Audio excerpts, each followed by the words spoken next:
Europe 1. Prendre son téléphone, s'entretenir dès 11h30 du matin avec le président ukrainien face à la mer au fort de Brégançon. C'est ça la pause studieuse façon Emmanuel Macron. Le chef de l'État s'est retiré pendant le week-end dans sa résidence d'été et il continue de travailler. Bonsoir Alexandre Chauveau. Bonsoir Raphaël, bonsoir à tous. Alors cet entretien avec Volodymyr Zelensky, il a duré 1h30. Les deux hommes avaient des choses à se dire.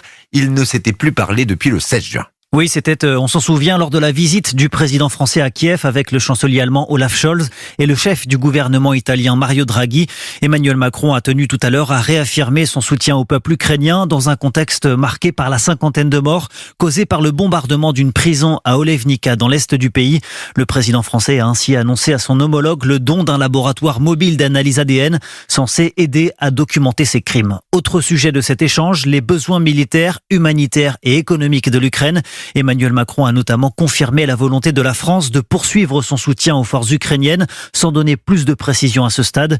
Et puis le chef de l'État a aussi évidemment salué le départ aujourd'hui d'un premier navire du port d'Odessa transportant des céréales ukrainiennes tout en assurant poursuivre les efforts à l'échelle européenne pour faciliter l'export de ces céréales par voie terrestre et fluviale. Enfin, les deux chefs d'État ont convenu de continuer à lutter contre la désinformation russe dans le monde et notamment en Afrique où Emmanuel Macron s'est rendu la semaine dernière. Merci Alexandre Chauveau. Notons que depuis le début du conflit en Ukraine, Emmanuel Macron et Volodymyr Zelensky se sont vus ou ont parlé ensemble pas moins d'une trentaine de fois.